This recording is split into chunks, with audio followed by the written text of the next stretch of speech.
Maëlie, Lisa, Charlotte, Ninon, Lou, Juliette ou encore Emma ont un rêve, un projet qui les fait vibrer, mais qui semblait jusqu'ici hors de portée. Et puis elles ont écouté Nouvelles Héroïnes, comme toi. Elles ont découvert des parcours inspirants, des femmes qui ont osé. Et petit à petit, elles se sont dit « Pourquoi pas moi ?» Ninon s'entraîne encore plus fort pour intégrer le club de foot féminin de sa ville. Juliette dessine sans relâche pour créer sa première collection de mode. Charlotte prépare son sac à dos pour son tout premier tour du monde. Toutes ont gagné une chose, la confiance en soi. Aujourd'hui, je suis très heureuse de collaborer avec Kiabi, qui accompagne les jeunes pour les aider à prendre confiance, à trouver leur propre chemin et ce qui les rend uniques.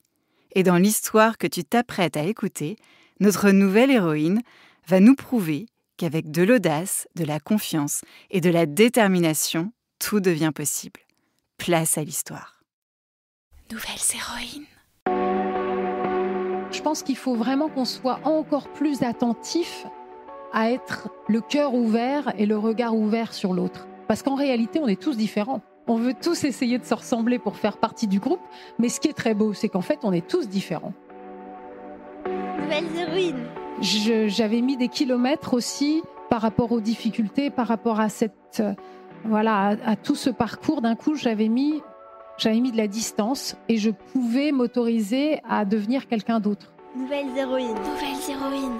Les médias, c'est une puissance de frappe tellement phénoménale pour faire passer des messages que c'est peut-être un peu dommage de ne pas les utiliser plus souvent pour des messages qui comptent, des messages qui nous transforment, des messages qui font en sorte que la société puisse grandir, aller vers le beau, le bon, le bien. Quand j'étais au collège, j'apprenais que la Terre tourne autour du Soleil, que la photosynthèse capte la lumière pour produire l'oxygène que nous respirons, que grâce à Pythagore, A au carré plus B au carré égale C au carré, et que le triangle équilatéral a 3 côtés égaux. J'apprenais aussi à me taire quand je ne comprenais pas, à rentrer dans le moule et à éviter de déranger. C'est aussi au collège que j'ai eu mes premières règles et mes premiers pleurs, parce que je n'étais pas la fille cool de la bande. Mais là, plus personne pour m'expliquer. Pas un mot, pas un regard bienveillant, pas une discussion ouverte. J'aurais eu besoin d'un repère, d'un modèle. Mais autour de moi, je n'avais pas de femme pour m'inspirer, pour me montrer que c'était possible d'être forte, libre et confiante.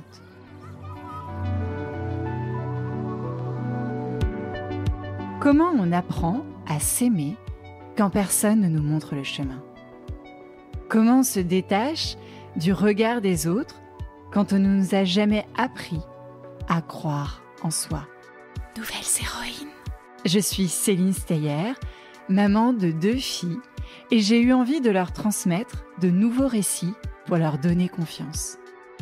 Alors, avec la fondation Kiabi, qui partage ces mêmes valeurs, nous avons organisé une rencontre entre une femme inspirante, Frédérique Bedos, et une classe de collégiens de 4e. Ensemble et à plusieurs voix, nous avons enregistré cet épisode spécial de Nouvelles héroïnes en 2 parties. J'espère que tu en sortiras aussi grandi que nous. Belle écoute. Nouvelles héroïnes. Nouvelles héroïnes. Nouvelles héroïnes. Nouvelles héroïnes. Nouvelles héroïnes. Bonjour à toutes et à tous. Je vais vous demander d'imaginer tout ce dont vous rêvez, vous pouvez le réaliser. Et aujourd'hui, c'est ce que je vous propose de faire ensemble, avec le cœur grand ouvert. Je suis Céline Steyer, la créatrice du podcast Nouvelles héroïnes, qui aide chacun et chacune d'entre vous à trouver son propre chemin à travers des histoires vraies de femmes d'aujourd'hui qui ont osé faire de leurs rêves une réalité. Et vous écoutez donc un épisode très particulier enregistré en public avec vous dans l'auditorium de la marque Kiabi à Kiabi Village, en présence de la Fondation Kiabi et des élèves de 4e du collège Le Triolo de Villeneuve-d'Ascq. Voilà, qui, je le sens, ont déjà tout ce qu'il faut pour illuminer dans ce monde. Et face à moi, j'ai une femme dont le regard nous soulève, nous donne envie d'agir et d'aller au bout de nos projets et de nos rêves. Donc, je vais vous emmener à la rencontre de cette femme dont l'histoire est un peu un poème d'espérance, un cri d'amour, un appel à la vie. Elle a grandi dans le chaos, elle a connu le vide, la peur, l'abandon, mais elle a aussi trouvé le refuge dans une tribu d'amour, une famille hors norme. Elle a vu des lumières, des projecteurs à New York, interviewé les plus grandes stars de musique et de cinéma. Elle est journaliste, réalisatrice, fondatrice du projet Imagine, et c'est surtout la petite fille à la balançoire. Frédérique Bedos, bienvenue et merci d'être là face à cette jeune génération pour semer ces graines de lumière. Alors ma première question face à ces jeunes gens et jeunes filles, qu'est-ce que tu ressens aujourd'hui face à eux ? Bonjour Céline. Écoutez, je pense que je suis tout aussi curieuse de vous que peut-être vous êtes curieux de ce podcast, de ce moment qu'on va partager ensemble. Je sais qu'à la fin de l'interview, on pourra échanger et donc voilà, beaucoup de curiosité parce que c'est ça la rencontre, c'est être curieux de l'autre. Il me semble, c'est un des ingrédients.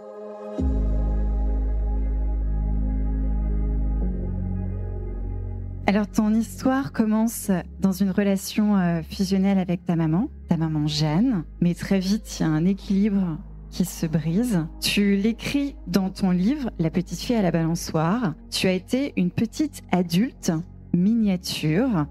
Et en préparation de cette interview, je t'ai demandé un mot pour qualifier ton enfance. Et ce mot a été difficile. Est-ce que tu peux nous dire pourquoi et à quoi ressemblait cette vie d'enfant? Ouais, je pense que cet adjectif difficile, il résume bien les choses. Il se trouve que j'ai eu la chance d'avoir une maman qui, je pense, me portait un énorme amour. Quand je suis née, la première chose qu'elle a fait, c'est me surnommer mon petit trésor de rêve. C'est pas trop beau, ça? C'est chouette d'avoir une maman qui vous appelle mon petit trésor de rêve. Et en même temps, effectivement, j'étais fille unique.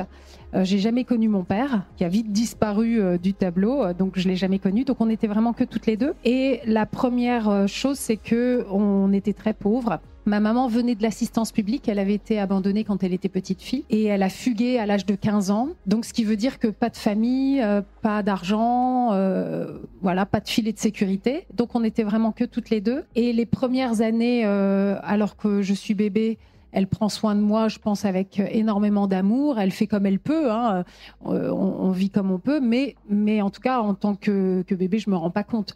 Sauf que petit à petit, elle va tomber dans la dépression et en fait, on va se rendre compte qu'elle a des fragilités psychiatriques. Et je pense que les difficultés du quotidien, le fait d'être une mère seule qui doit faire en sorte de réussir à trouver à manger, de réussir à payer un toit, etc. Tout ce stress est venu fragiliser encore plus ce terrain qui fait qu'elle est tombée dans la maladie mentale. Et donc, au fur et à mesure que ces symptômes s'aggravaient, elle perd des pieds par rapport à la réalité. Et donc moi, alors que j'étais une toute petite fille, eh bien petit à petit, il fallait que je puisse résoudre les problèmes à sa place. Donc je me retrouvais à avoir toutes les inquiétudes qui étaient censées être celles des adultes.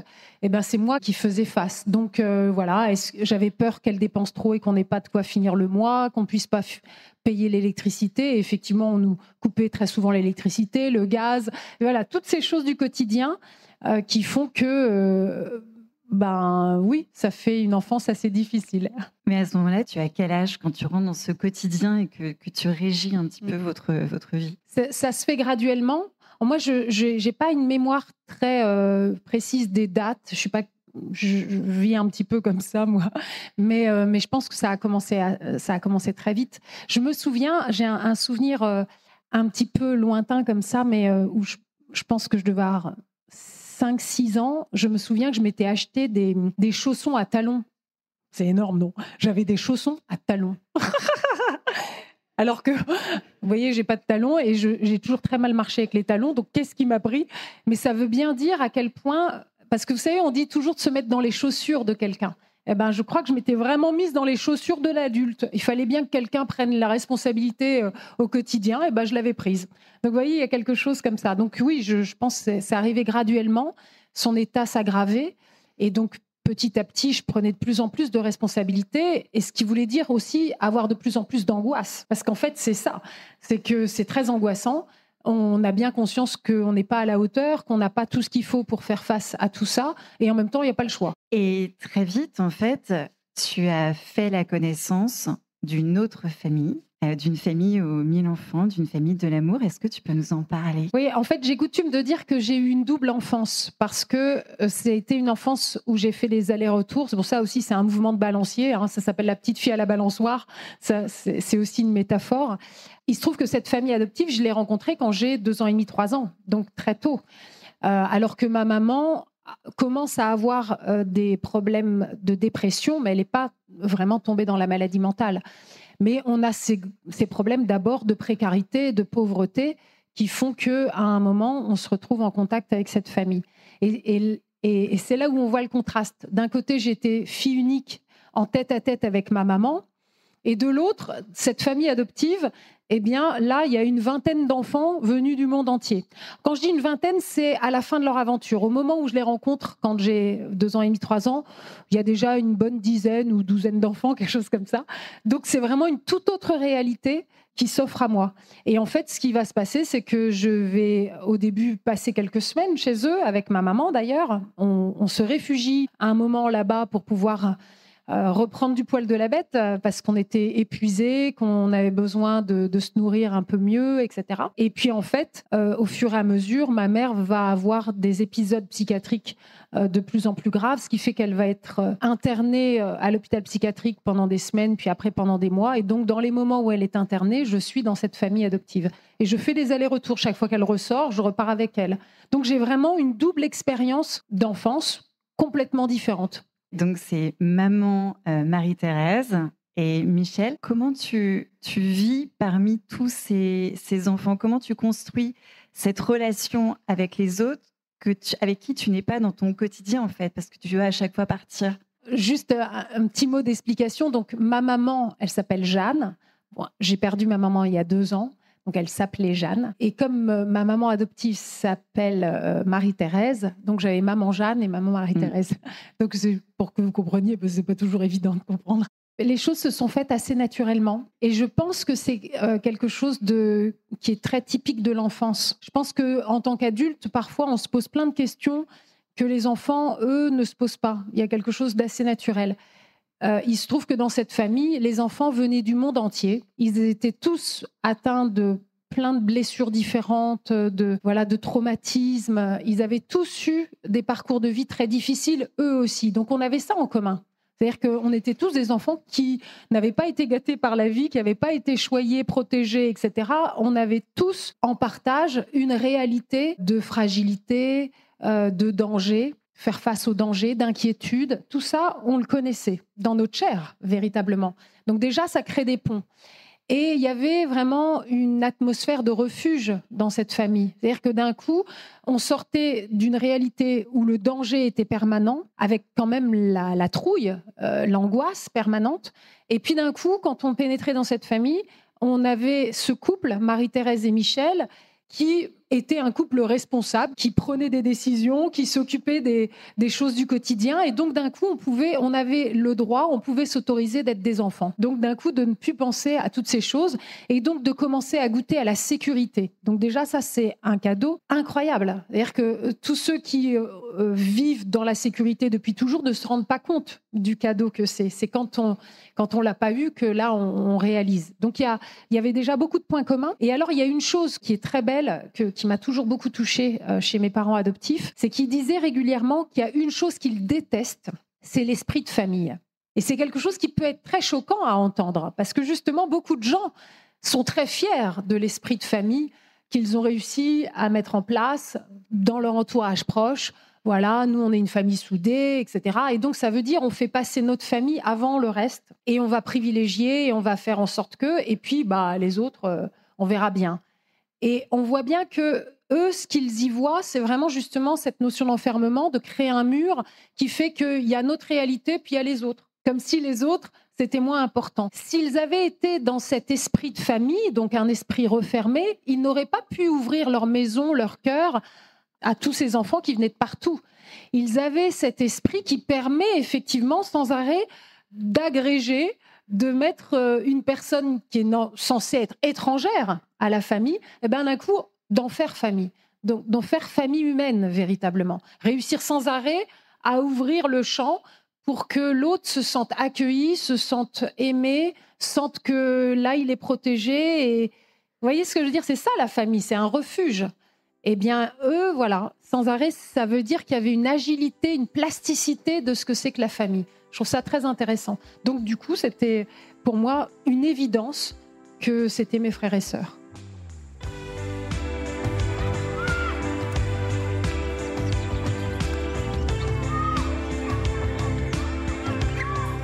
On est en présence d'un collège, de jeunes collégiens de 4e, donc on va parler un peu d'école quand même. Quelle a été la place de l'école ? Parce que tu nous parles de cette famille, de ce refuge, quand tu étais ensuite avec maman Jeanne. Quelle était ta relation avec l'école ? T'aimais aller à l'école ? J'adorais aller à l'école. Est-ce que vous aimez aller à l'école ? Ouais ? Ah, c'est partagé, c'est partagé. Mais il y a quand même pas mal de oui, hein. En fait, pour moi, l'école, c'était l'endroit tranquille, sécure. C'est-à-dire qu'en fait, j'avais à faire face à tant d'inconnus. Chaque jour, je ne savais pas ce qui m'attendait. Je ne savais pas, quelles difficultés, quels problèmes j'allais devoir assumer, à quoi j'allais devoir faire face en rentrant de l'école, en rejoignant ma maman. Je savais que forcément, il y allait encore avoir des trucs pas forcément évidents. Donc, le moment où je vais à l'école et où je vais passer la journée à l'école, pour moi, c'est un moment tranquille. Ça veut dire, là, pendant ce temps-là, c'est bon.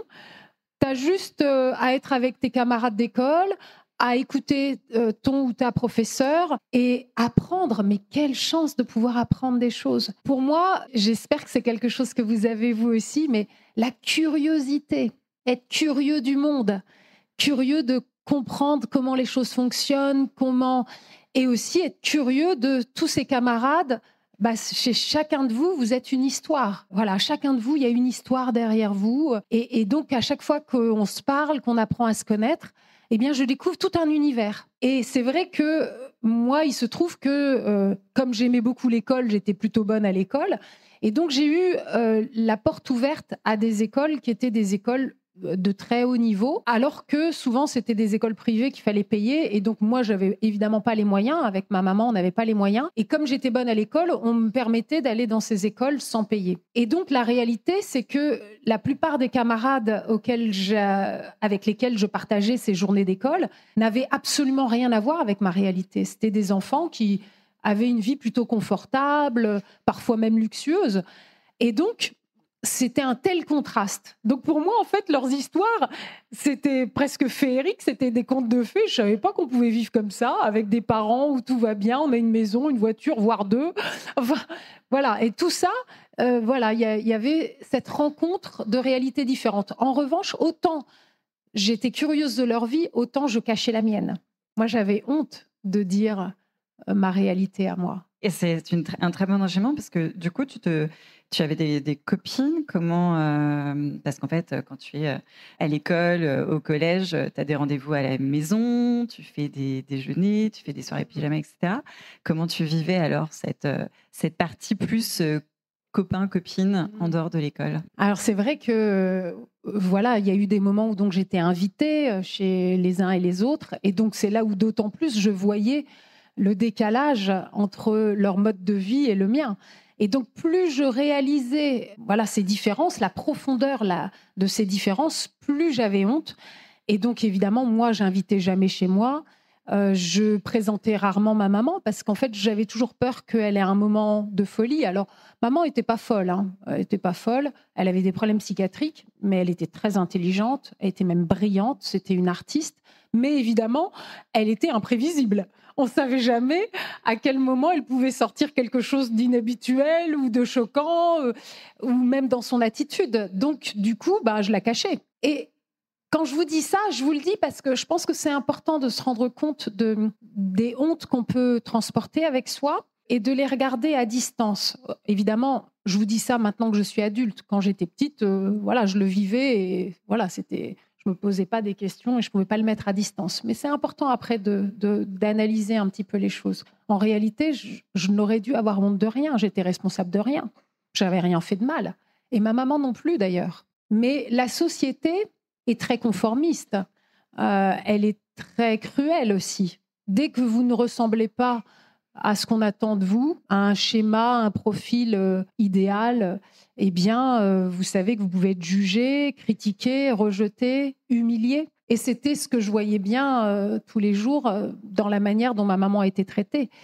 Et après, il y a aussi le fait que les enfants, on est encore plus conformistes que le reste de la société. C'est-à-dire qu'en tant qu'enfant, on veut faire partie du groupe. Et donc, on regarde, sans s'en rendre compte, on regarde quels sont les codes du groupe et on va essayer de pouvoir ressembler à ces codes, de pouvoir faire partie du groupe. Et donc, si en fait, il y a des choses qui nous différencient, on a peur d'être mis à l'écart, donc on va essayer de gommer ces différences, de les cacher Vous voyez, il y a tout ça. Et on voit bien que ça peut aller jusqu'à du harcèlement scolaire, jusqu'à une certaine forme de violence, d'isolement de certains qui ne correspondent pas au code. Donc c'est très intéressant de se rendre compte que c'est comme un cercle vicieux tout ça. C'est-à-dire que c'est la double peine. Vous avez, si je reviens à moi, j'étais une enfant qui faisait face à beaucoup de difficultés. Et au lieu de m'aider, si on se rendait compte de ma difficulté en tant que camarade, l'idée ça aurait été de m'entourer et de m'aider, de me soutenir, voire de me consoler parfois. Mais en fait, je savais que si je montrais totalement ma réalité, c'était peut-être le contraire qui me serait arrivé. Donc vous voyez, là, c'est la double peine. Et donc je vous dis ça parce que je pense qu'il faut vraiment qu'on soit encore plus attentif à être le cœur ouvert et le regard ouvert sur l'autre. Parce qu'en réalité, on est tous différents. On veut tous essayer de se ressembler pour faire partie du groupe, mais ce qui est très beau, c'est qu'en fait, on est tous différents. Et si on laisse la possibilité à l'autre d'être pleinement ce qu'il est, dans son authenticité et dans sa différence, ça va nous enrichir les uns les autres. Ça va enrichir notre regard, ça va enrichir la vision qu'on a du monde, ça va nous questionner, nous interroger sur tiens, mais pourquoi moi je ne suis pas comme ça ? Et ça va sans doute nous faire grandir. Donc, en fait, il y a quelque chose de merveilleux là-dedans. Tu disais effectivement que tu avais cette honte. Tu la vivais réellement ? Tu avais vraiment tu as vécu, toi, en tant que Frédérique, adolescente, des hontes différemment de « j'ai honte de ma maman » ou de ce que la société renvoie comme image ? Je dirais même que c'est ça qui est terrible. Alors déjà, pas qu'en tant qu'adolescente, en tant que petite fille. Non, vraiment, c'est quelque chose qui m'a accompagnée tout au long de mon enfance. Scolarité. Exactement. Et je dirais que la honte est d'autant plus grande qu'elle est proportionnelle à l'amour que je portais à ma maman. C'est-à-dire que moi, j'avais un amour immense pour ma maman. Et donc, c'était encore plus culpabilisant pour moi de me rendre compte que j'avais honte. Alors, j'avais honte d'elle. C'est plus compliqué que ça, mais en tout cas, je me protégeais des coups qui pouvaient résulter de cette réalité si jamais elle était découverte, quoi. Ouais. Donc, ce qui veut dire que je mentais énormément.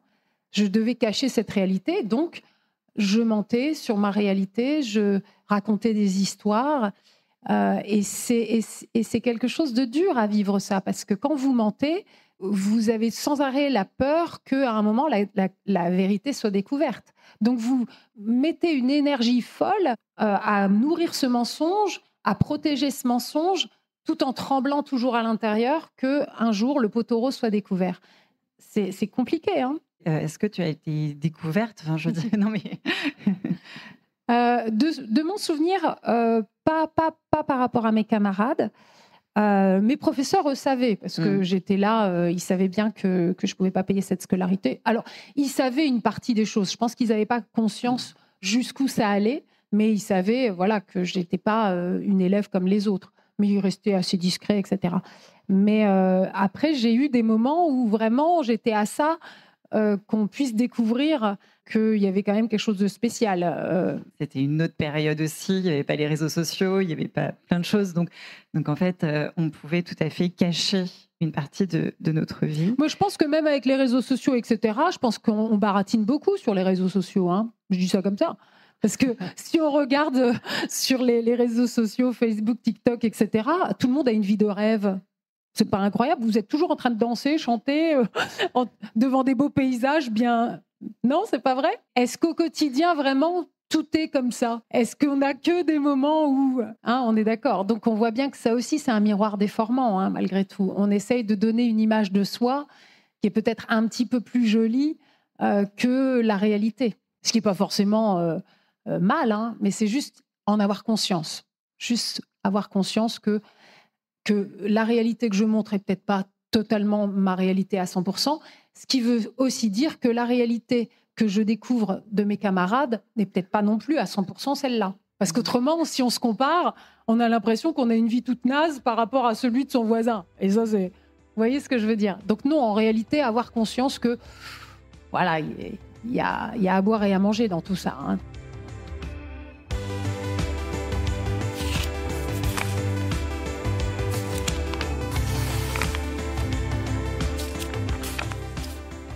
Lors de cette préparation, je t'ai demandé quel était ton livre de chevet quand tu avais 12 ans. Et en fait, c'est très intéressant parce que... alors, tu vas peut-être nous dévoiler quel était ton livre de chevet quand tu avais 12 ans. Alors, en fait, moi, je lisais énormément. Vous savez, les moments où il y avait des vacances, etc., la plupart de mes camarades allaient en vacances. Moi, j'allais jamais en vacances, on n'avait pas les moyens. Et comme j'étais dans des quartiers très difficiles, je restais énormément enfermée pour justement ne pas être en danger, etc. Donc, je passais énormément de temps dans les livres. Donc, un des livres qui m'a vraiment marqué quand j'étais jeune ado, ça a été Agatha Christie. Alors, je lisais tous les Agatha Christie, et notamment Mort sur le Nil, parce que voilà, ce qui était génial pour quelqu'un comme moi qui pouvait pas bouger, eh bien, c'était que je voyageais avec les livres. Et donc, ça m'emmenait au bout du monde, dans des aventures rocambolesques. Ça me faisait découvrir des paysages. Et ça, c'est vraiment... Il faut lire absolument. C'est ce qu'on appelle le voyage immobile. Mais il n'y a pas de limite. Vous pouvez aller même au bout du cosmos en lisant des livres. Donc, vraiment, ça, c'est extraordinaire, quoi. Et est-ce que c'est justement en lisant et en plongeant alors dans Mort sur le Nil et sur l'Égypte, parce que ton personnage, si tu devais te réincarner en personnage historique, ce serait la reine Hatshepsut, qui est donc la première femme pharaon d'Égypte qui a régné pendant 20 ans. Vous le savez, vous l'avez étudié. Hatshepsut, ça a de la gueule, hein. Est-ce que c'est de ces lectures et de cette passion pour cette femme qu'était venue cette envie de devenir égyptologue? En fait, je ne sais pas exactement comment ça s'est passé. Je pense que tout ça relève un peu du fantasme, c'est-à-dire vraiment, je pense que j'ai vécu une bonne partie de mon enfance dans une vie imaginaire, parce que énormément de temps seule, en partant dans les livres, avec une maman fantasque, artiste avec laquelle on faisait aussi des pièces de théâtre improvisées ensemble, etc. Il y avait vraiment ce côté très, très bohème dans notre manière de voir le monde. Et je pense que ça m'a énormément protégée d'avoir ce filtre qui rendait un peu plus supportable le quotidien, je pense. Donc il y avait ce côté un peu poétique, un peu rocambolesque, etc. Et donc je ne pouvais pas m'imaginer être dans un métier ennuyeux ou quelque chose comme ça. C'était forcément l'aventure qui m'attendait. Parce que j'étais là coincée dans ma chambre les 3/4 du temps. Et donc je me disais, le jour où ça y est, tu vas devenir adulte, évidemment que tu vas aller à la découverte du monde. Donc je pense qu'il y a eu ça. Et donc, je voulais être égyptologue avant de savoir que le mot existe. Je disais souvent, moi, je voudrais être archéologue, mais spécialiste de l'Égypte ancienne, jusqu'au jour où j'ai rencontré un monsieur qui a dit, donc, tu veux être égyptologue. Et là, je l'ai regardé avec des yeux ronds en me disant, il vient d'inventer un mot, il se fout de moi. Et puis après, j'étais voir dans le dictionnaire. Et puis j'ai vu que, en fait, le métier dont je rêvais existe. Et alors là, je n'avais plus qu'un seul but, c'était réussir à devenir égyptologue. Ouais. Et donc, tu avais quel âge à ce moment-là? Au moment où je découvre le mot égyptologue, je crois que j'ai 13 ans, quelque chose comme ça. Ah, donc tu as l'âge et donc très vite, voilà, je mets tout en ordre pour pouvoir réussir ce projet.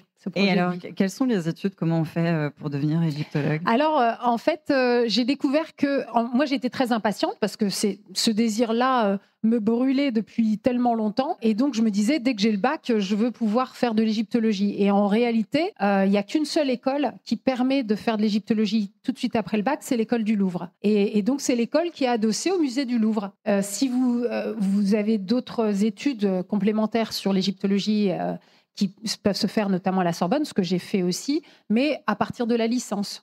Et donc, il fallait que je rentre à l'école du Louvre, ce qui voulait dire partir à Paris, ce qui voulait dire faire le concours d'entrée, enfin, toutes ces choses-là, toutes ces barrières. Mais bon, j'ai rien lâché. Et je suis arrivée trop tard pour le concours d'entrée. Puis quand ils ont vu que j'étais très jeune, j'avais 15 ans et demi, quelque chose comme ça. Et puis j'avais quand même des bonnes notes. Et donc j'ai pu rentrer. Ah, déjà à 15 ans et demi ? Ouais, en fait, je suis rentrée à 16 ans, mais à 15 ans et demi, c'était le moment où il fallait faire le concours d'entrée. Et voilà. Je voudrais peut-être dire une chose, Céline. Tout à l'heure, j'ai été vite sur la honte. Tu sais, à un moment, tu m'as demandé si j'étais au bord d'être découverte, oui. Tu sais, dans mes mensonges, etc. Oui. Et donc, je voudrais quand même le dire, il y a un moment qui a été vraiment terrible pour moi, parce que effectivement, j'étais à ça que l'on découvre. Je vous le dis parce que je pense qu'à vos âges, voilà, on a sans arrêt des épées de Damoclès, des choses où on se dit, oh là là, ça, j'espère que personne ne l'apprendra, etc. Donc, je le partage. Il se trouve qu'avec ma maman, on était très pauvres, on était dans des quartiers très difficiles, on n'avait pas de salle de bain comme on peut les avoir aujourd'hui, etc. Donc j'avais une hygiène pas au top. Ma maman me lavait dans une bassine comme elle pouvait, mais quand elle avait toute sa tête. Donc il y avait des semaines où elle ne lavait pas. Donc du coup, voilà. Et donc à un moment, j'ai eu des poux.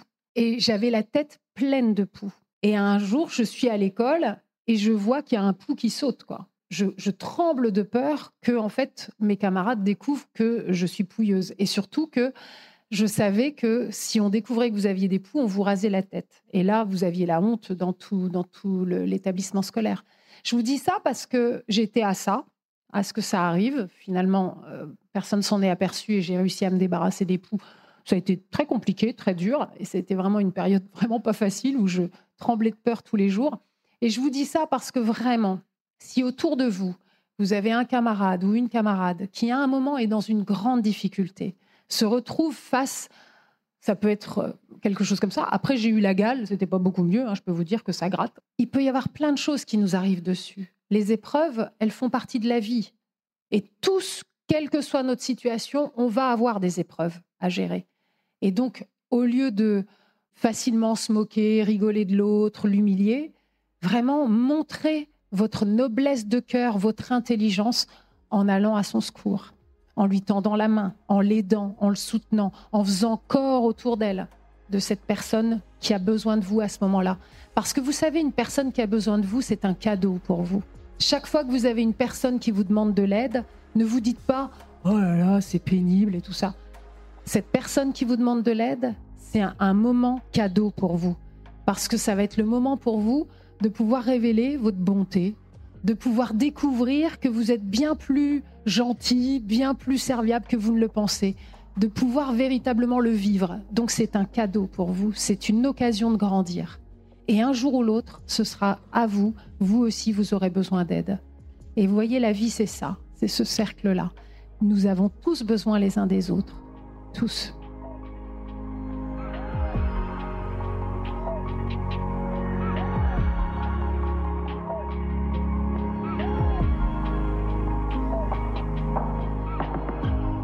Je voulais passer, mais en fait, on ne peut pas dire que tu as eu un passage à l'âge adulte, parce que tu as toujours été cette petite adulte miniature. Mais comment s'est passée ton arrivée à Paris quand tu as quitté le foyer avec Maman Jeanne, quand tu as quitté aussi ce refuge de l'amour chez Marité et Michel, et que tu as fait le grand saut à Paris toute seule? J'étais tellement joyeuse. Et pourtant, c'était dur parce que je n'avais pas d'argent. Je mangeais un sandwich par jour parce que Paris, c'est cher. Tout est tellement cher. Donc, j'avais réussi à trouver une petite chambre vraiment minuscule avec un toit qui était... je ne pouvais pas me tenir debout. Je n'avais pas de bureau pour travailler. Je travaillais sur mon lit, un lit tout défoncé.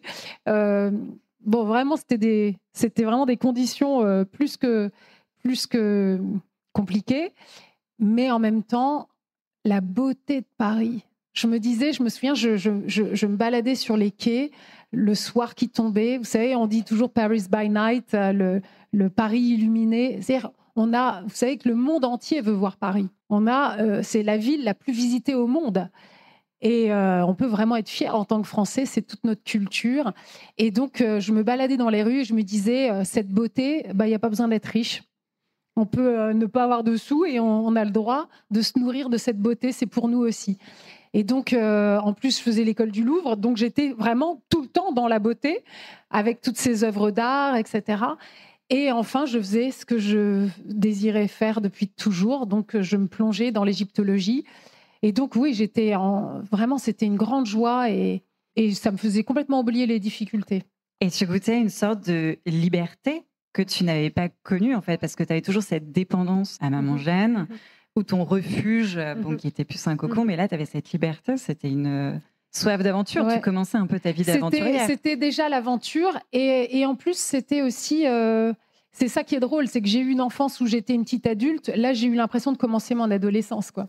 C'est-à-dire que là, d'un coup, j'avais mis des kilomètres aussi par rapport aux difficultés, par rapport à à tout ce parcours. D'un coup, j'avais mis de la distance et je pouvais m'autoriser à devenir quelqu'un d'autre. Et donc s'ouvrait à moi tout un nouveau possible. Ça aussi, c'est important de se rendre compte que ça, vraiment, c'est un message que j'ai envie de vous faire passer.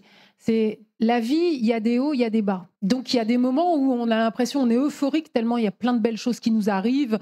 Et du coup, ça nous donne l'impression vraiment que tout va aller très bien. Et puis, il y a des moments où vraiment, il y a plein de difficultés et où on a l'impression vraiment que tout s'acharne. Parfois, il y a vraiment des moments où le sort s'acharne sur vous et là, vous avez l'impression que vous n'allez jamais pouvoir vous en sortir ni vous relever et vous commencez presque à être désespéré. Et donc, vraiment, dites-vous ça, c'est que tout passe. Les moments bien, les moments mauvais aussi. Tout passe. Et donc, vraiment, dans les moments où c'est dur et où vraiment vous avez l'impression que vous n'allez pas vous en sortir, à ce moment-là, vraiment, accrochez-vous à cette conviction-là. Faites petite voile. Vous savez, quand on fait de la voile, on dit, quand il y a la tempête, il faut rabattre la voile parce qu'autrement, elle va être déchirée et puis elle peut emporter le bateau. Donc, vous faites petite voile. Vous faites le dos rond et vous attendez que ça passe parce que ça finira par passer. Mais surtout, ne partez pas dans des idées trop noires. Ne pensez pas que c'est foutu. Et même les gens autour de vous qui parfois peuvent être durs ou vous juger, etc., ils peuvent changer d'avis. Tout est possible. Ce qu'il faut, c'est juste laisser passer. Et évidemment que le temps passe long, ça paraît long dans ces moments difficiles. Hein. Mais après, vous en sortirez plus fort. Et vous en sortirez aussi avec des leçons de vie qui vont vous humaniser. Vous serez plus humain vis-à-vis de ceux qui ont des difficultés parce que vous saurez ce que c'est que d'avoir des difficultés. Mais tout passe. Mais tu n'es pas devenue égyptologue. Oui, mais très peu de temps. Pourquoi ? Oui, donc effectivement, j'ai eu la grande chance de faire ces études.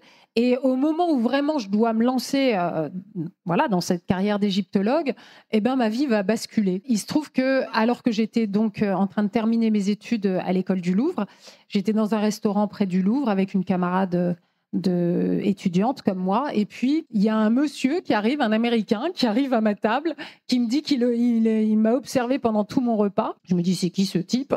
Et il me dit en anglais, you're the one I want. Vous êtes celle que je veux.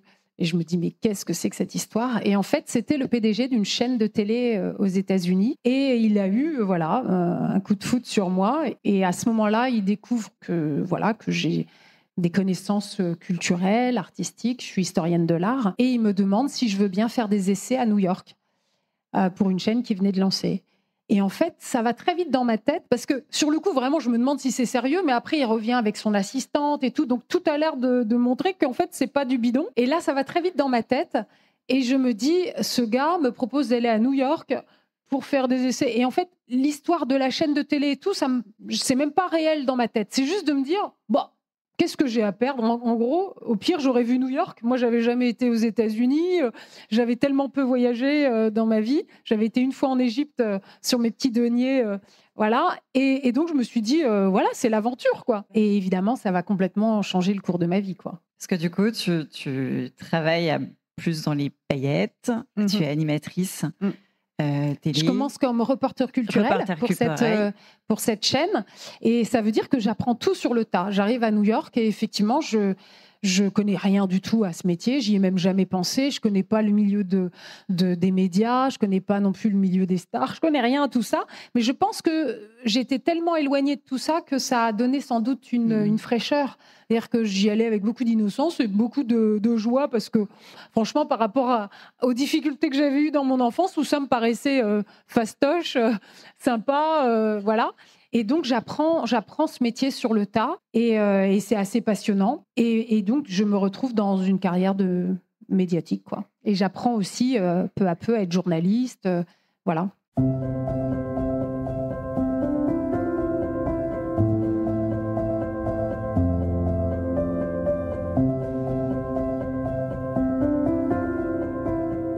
Et pourtant, un jour, tu vas t'arrêter parce qu'il te manque quelque chose, parce que les paillettes sont qu'un filtre. On en parlait tout à l'heure aussi de cette vie qu'on se met sur les réseaux sociaux avec ces filtres, etc. Est-ce que tu avais envie d'enlever ce filtre et d'œuvrer pour autre chose ? En fait, je crois pas forcément que ce soit que j'avais envie d'enlever quelque chose. En même temps, peut-être. Hein, je me pose pas plein de questions comme ça, en fait.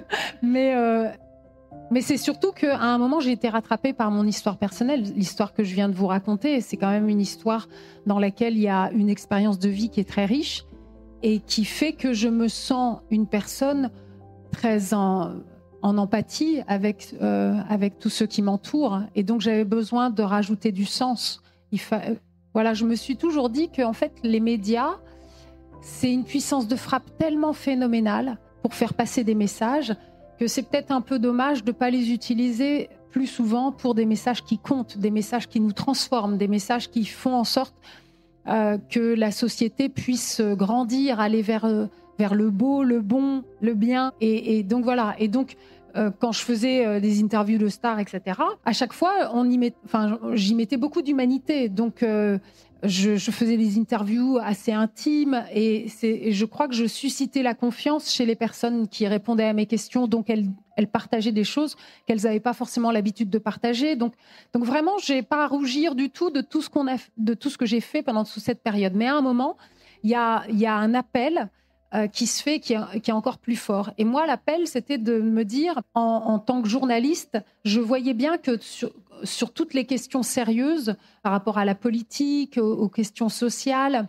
eh bien, il y avait une manière de décrypter les grands enjeux du monde qui était de plus en plus anxiogène. C'est-à-dire qu'on joue beaucoup sur les peurs, on dramatise, on rend les choses très tragiques et on caricature beaucoup aussi. Et je me suis dit, en fait, la manière dont on est informé encourage beaucoup les peurs. Mais la peur, c'est la pire des conseillères. La peur paralyse, mais surtout la peur déshumanise. Vous voyez, comment est-ce que je vais partager si j'ai peur de manquer ? Comment je vais m'approcher de l'autre si j'ai peur qu'il m'attaque ? Vous voyez, la peur, c'est l'ennemi de l'amour. Et donc, je me suis dit, il faut réussir à informer en gardant l'espérance et en n'encourageant pas comme ça sans arrêt la peur. Il faut surtout plutôt donner l'envie de s'engager, l'envie de se lever de son fauteuil, de bouger, d'agir pour pouvoir justement résoudre les problèmes et permettre au monde d'être meilleur, d'être un monde meilleur, plus juste. C'est ça qui s'est passé. D'où la genèse du projet Imagine, ton ONG qui met en lumière ce que tu appelles des héros humbles qui changent le monde sans chercher cette gloire que tu côtoyais auparavant. Pourquoi le mot Imagine ? Ça s'appelle le projet Imagine parce que tout commence par l'imagination. Comment bâtir un monde plus juste, un monde meilleur, si on n'est pas capable de l'imaginer ? Donc, dès lors qu'on commence à imaginer les choses, on peut vraiment commencer à mettre en œuvre tout ce qu'il faut pour que ça devienne une réalité. Il me semble que c'est Kennedy qui disait « If we can dream it, we can make it ». Donc, si on peut le rêver, alors on peut le faire. C'est un peu raccourci de le dire comme ça, c'est peut-être pas si simple, mais n'empêche que ça commence par là. Il y a aussi parce que ça fait référence à Imagine de John Lennon, et évidemment là c'est tout un programme, donc il faut absolument réécouter sans arrêt cette chanson, et en regardant bien les paroles, c'est bien parce qu'en plus on apprend l'anglais. Moi j'ai appris l'anglais toute seule, avec la musique. Moi, voilà, les chansons que j'aimais le mieux, hop, j'allais voir les paroles, je les traduisais. J'ai vraiment appris comme ça l'anglais. Et vous voyez, le jour où ce PDG d'une chaîne américaine m'a proposé d'aller aux États-Unis, il se trouve que je parlais bien l'anglais parce que voilà, j'avais eu cette attention. Et si j'avais pas parlé l'anglais, mon destin j'aurais pas pu me saisir de cette opportunité. Donc je vous dis ça. Tout ce que vous pouvez faire pour faire grandir vos compétences, etc. Vous savez jamais ce qui vous attend, quelle belle surprise vous attend. Et donc Imagine de John Lennon, c'est incontournable. Et puis c'est aussi parce que ça veut dire aussi qu'il n'y a pas de limite. Je pense vraiment que être réaliste ne doit pas empêcher d'être utopique. Beaucoup de gens vont mettre en contradiction. Si vous êtes utopiste, vous êtes forcément un doux rêveur, vous n'êtes pas les pieds sur terre, vous n'avez pas les pieds sur terre, etc. En fait, moi, ce que je dis souvent, c'est est-ce qu'on peut se permettre de renoncer à l'utopie ? Je ne pense pas. Et vous savez, quand on dit faut viser la lune, au pire, on finit dans les étoiles. C'est ça. L'utopie, vous mettez très haut la barre. Et après, du coup, vous allez travailler en ayant cette étoile, cette utopie qui va vous guider, qui va vous donner une direction, qui va vous donner un cap. Et après, peu importe où vous arrivez dans le réel, mais au moins, vous savez ce qui vous guide et vous avez un cap. Si vous n'avez pas de cap, vous n'allez nulle part. Personne n'arrive à destination s'il ne sait pas où il va, s'il n'a pas de cap. C'est très intéressant, cette notion d'utopie et de rêve, ce que disait Kennedy, si tu le rêves, tu peux le faire. Mais je dirais même si tu le visualises, en fait, si tu l'écris, ça devient concret, ça prend vie. Tu accompagnes avec le projet Imagine des acteurs du changement. Dans cette salle, on a des jeunes gens qui ont 13 ans, 14 ans. Comment est-ce qu'on peut être un acteur du changement quand on a cet âge et quand on est dans une société qui valorise pas forcément ces périodes de la vie ? Alors, la première chose, c'est veiller à garder votre idéalisme bien vivace. Parce qu'en réalité, c'est une des particularités fondatrices de la jeunesse, c'est que les jeunes sont idéalistes. Et malheureusement, la société, sans arrêt, va minimiser la noblesse de cet idéalisme qui vous habite, va parfois un peu, ah oui, mais t'es jeune. Vous savez, quand vous dites quelque chose de beau, de quelque chose d'un rêve, et oh ouais, mais toi, t'es jeune. Oui, alors, ça ne veut pas dire que l'idéal que vous portez est moins intéressant, moins important. Voilà, donc vraiment, restez très convaincu de l'idéalisme qui vous habite.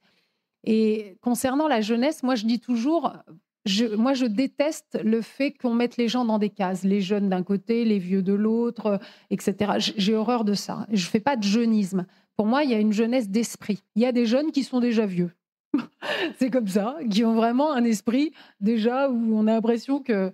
Et puis, il y en a d'autres, jusqu'au bout. Je pense à Edgar Morin, que peut-être vous avez déjà entendu parler de ce grand penseur. Je crois qu'il va sur ses 102 ou 103 ans et il reste d'une jeunesse d'esprit incroyable. C'est-à-dire qu'il reste toujours aussi curieux du monde, toujours à croire en ses rêves, en un idéal.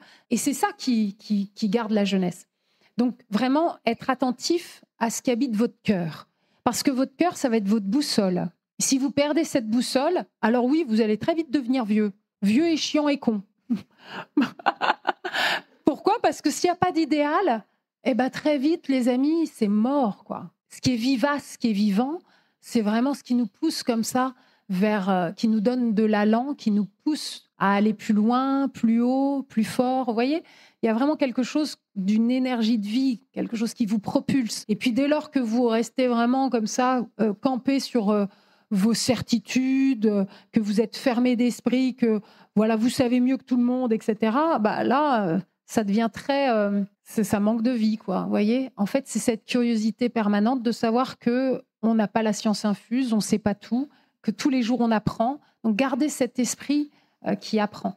Et la dernière chose, c'est, je pense que c'est important de ne pas mettre en avant l'action pour l'action. On est dans une société justement où tout s'accélère. Et donc on se précipite sans arrêt. Et donc on est pris dans une frénésie d'action, frénésie de plein de choses qui donne vraiment le tournis, alors qu'on a besoin de temps aussi pour faire les choses.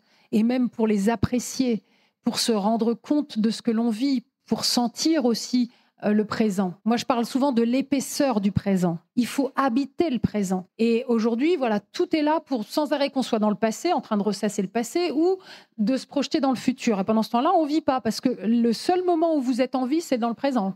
Il n'y a que ça qui est réel. Donc, vraiment, habiter le présent. Et donc, ce que je veux dire par là, c'est qu'au lieu de vous précipiter dans l'action, d'abord, vraiment, essayez dans ce moment présent d'aller à l'intérieur de vous-même pour sentir ce qui habite votre cœur. Parce que vous allez peu à peu sentir, tiens, il y a une cause qui me touche particulièrement, il y a peut-être un projet qui m'attire vraiment. Parce que si vous allez dans l'action, vous précipitez dans l'action sur quelque chose qui en fait va se révéler décevant pour vous parce que ça ne vous rejoint pas, alors vous allez très vite croire que, bah oui, vous voyez, en fait, l'engagement, ça ne sert pas à grand-chose, ça ne m'a pas fait du bien. Oui, mais peut-être que vous n'étiez pas engagé sur quelque chose qui vous tient vraiment à cœur. Et donc, pour ça, il faut prendre le temps d'aller sentir. Et ne croyez pas que c'est du temps perdu. C'est sans doute le meilleur temps possible. C'est celui avec vous-même, en dialogue avec vous-même, entendre la petite voix intérieure. C'est une petite voix à laquelle il faut être très... Elle est discrète, donc elle demande de faire silence.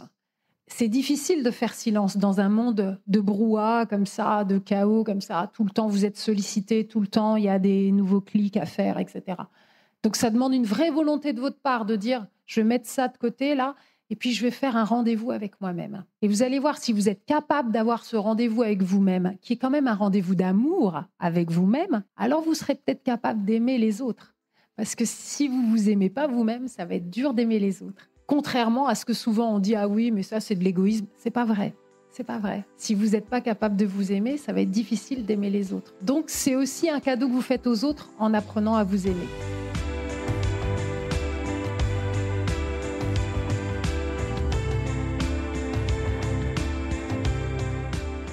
On arrive sur la fin de l'interview, on va passer aux questions. Mais avant, j'avais juste envie que tu nous dises s'il y a une phrase qu'ils doivent retenir de ton intervention, c'est laquelle ?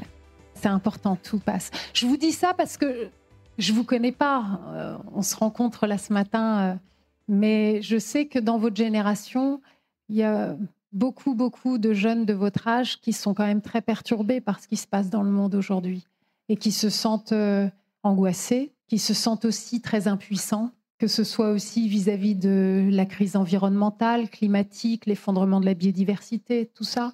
Et puis après, les conditions géopolitiques.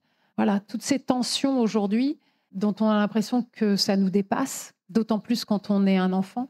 J'ai vraiment une attention particulière à ça parce que moi, étant petite fille, j'ai eu toutes ces angoisses aussi, pour d'autres raisons, mais n'empêche, ce qui compte, c'est cet état d'angoisse. Et donc vraiment de se dire, moi, si je pouvais parler à la petite fille que j'étais à l'époque, je lui dirais ça, tout passe. Parce que ce que j'essaye de dire, c'est pas « non, mais ça va, t'inquiète pas ».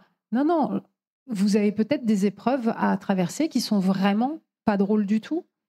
Et j'ai pas du tout envie de dire « non, mais ça va ». Non, j'ai envie de respecter ce que vous vivez, comme j'aurais aimé qu'on respecte ce que je vivais quand j'étais petite. Moi, ce que je vivais, il y avait des choses dramatiques et j'avais pas envie qu'on me dise « ça va ». Non. Donc, il faut regarder la réalité en face. Mais après, voilà, de se dire « ok, je vis ça, je sais pas pourquoi, c'est dur, mais je vais m'en sortir. Donc, je vais m'accrocher et je vais laisser passer cette vague. Et puis après, sans doute que je vais en tirer des leçons magnifiques pour moi et pour mon entourage. Et là, ça devient un cadeau. C'est comme ça. » Merci Frédérique Bedos. Merci Céline. Nouvelles héroïnes.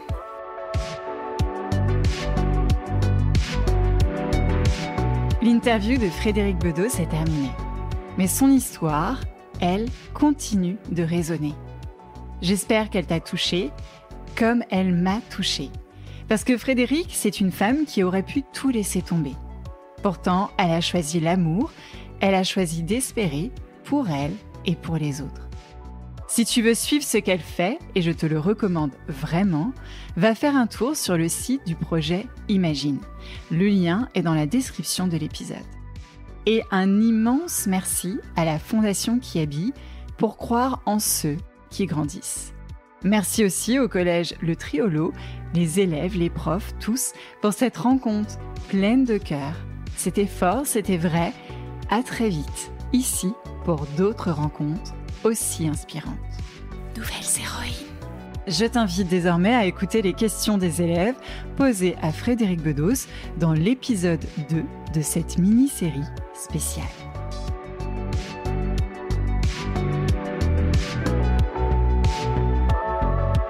Nouvelles héroïnes. Nouvelles héroïnes.